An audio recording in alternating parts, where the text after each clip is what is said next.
c'est terminé, on va passer sur le terrain. Donc aujourd'hui la journée elle a commencé donc à 13 h avec l'accueil des joueurs, des joueuses et aussi des parents. L'idée c'est que très rapidement on a plongé les joueurs dans des explications purement sportives. L'idée aujourd'hui c'était de faire le focus sur le rugby, de détecter et de leur faire comprendre qu'aujourd'hui il fallait jouer au rugby. Pas forcément être bon, mais jouer au rugby. C'est-à-dire qu'on sortait un petit peu du carcan télévisuel top 14, équipe de France avec ses jeux en cellule et ce jeu déjà préorganisé pour avoir plutôt un jeu de rugby, jouer dans les espaces, attaquer les espaces libres. Donc c'était vraiment la priorité de cette journée-là, en tout cas pour les joueurs. Donc très vite on les a plongés là-dedans avec un fonctionnement sur 3 équipes encadrées par un CTC plus 2 stagiaires BPGEPS. Donc ça nous donnait quand même des yeux différents pour pouvoir aborder cette détection. On a environ 80 joueurs et joueuses, une cinquantaine de garçons pour une petite trentaine de filles, un peu moins, 20-25 exactement. On a pour nous pris le parti de se dire que le rapport vitesse-puissance c'était pour nous le meilleur pris parti pour pouvoir juger les vraies qualités du rugby. Chose qui n'est pas forcément vraie chez les filles, puisque chez les filles on a plutôt pris le parti entre guillemets inverse, où là on a poussé un tout petit peu plus les tests physiques avec des broncos, avec des tests de vitesse, avec même des petits entretiens pour voir si les projets étaient vraiment cohérents.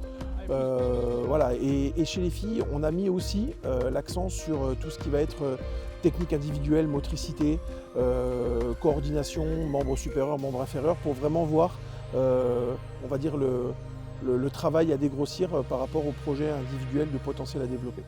C'est bon? Ça marche? On est parti sur une mi-temps de 5 minutes, c'est très court, donc on y va à fond les ballons. Ça marche?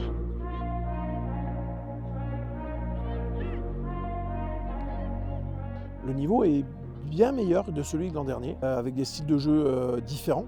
Mais aujourd'hui, on voit que les clubs travaillent bien, parce que l'année dernière, ce n'était pas le cas. L'année dernière, on s'était retrouvé à sortir 5 ou 6 garçons. Là, aujourd'hui, on en a noté un peu plus d'une dizaine.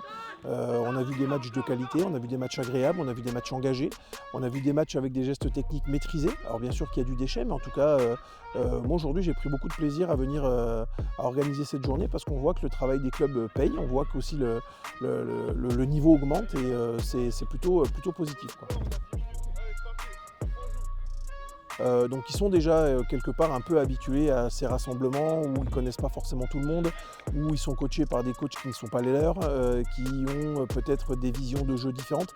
Donc je pense que ça, le post-Covid a fait qu'on a retrouvé un peu ces automatismes de travail, on a retrouvé aussi ces priorités de détection, et on a trouvé aussi cette hiérarchie. Parce qu'aujourd'hui, voilà, sans vouloir faire de l'élitisme, on parle de hiérarchie, on parle de progression, on parle d'évolution et de potentiel. Aujourd'hui, on s'aperçoit que voilà, les clubs, c'est redevenu des machines à fabriquer des bons potentiels. Et ça, c'est vraiment positif. Et c'est beaucoup de discussions, beaucoup d'échanges. Donc aujourd'hui, tous les matchs étaient visionnés par environ 12 ou 13 personnes. Donc ça fait des yeux différents, ça fait des maillages différents, et ça fait des joueurs aussi différents. Mais on s'aperçoit que malgré tout, même avec les stagiaires BP, on arrive quand même à se recentrer. Donc l'idée, c'est d'avoir à chaque fin de match une petite réunion. On note les joueurs, et tous les joueurs qui sont en commun sont mis sur une fiche de match en match, et à la fin, on se retrouve avec 10-12 joueurs de détectés sur les 50.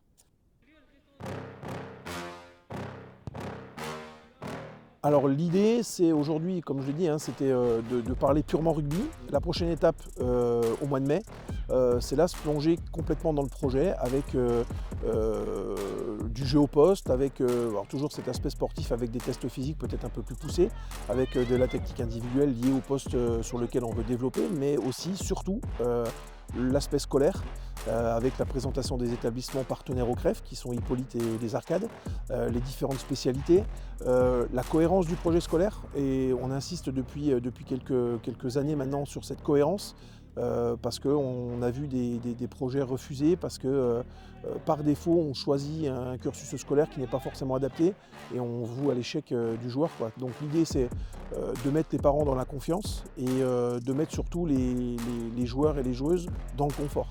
Donc une cohérence dans le choix scolaire, un choix scolaire qui est adapté, avec des emplois du temps adaptés, parce qu'aujourd'hui les établissements scolaires font un gros effort là-dessus. Et puis ensuite de rentrer un peu plus dans le détail avec les parents sur la machinerie, le CREF, avec le fonctionnement qu'il y a autour.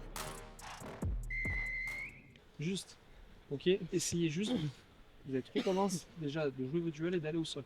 Ok, essayez de jouer debout. En fait, l'idée, c'est vraiment de leur faire toucher du doigt un petit peu ce que pourrait être le niveau d'entraînement d'une structure, mais aussi de leur faire prendre conscience que les clubs fonctionnent, travaillent bien, mettent en place des centres d'entraînement avec des joueurs et des gens de qualité. Donc l'idée, c'est de se dire, aujourd'hui, le CREF, ce n'est pas une finalité en soi, c'est un objectif. Aujourd'hui, s'il n'est pas atteint, ce n'est pas un problème, il y aura l'année d'après, et surtout continuer de bien travailler dans les clubs. On a vu vos parents, donc sous 15 jours, vous aurez une réponse, d'accord? Savoir si on se donne rendez-vous ensemble le 10 mai ou pas, d'accord? En tout cas, moi je vous félicite et je vous remercie de votre investissement et de votre implication aujourd'hui. Voilà. On n'oublie pas de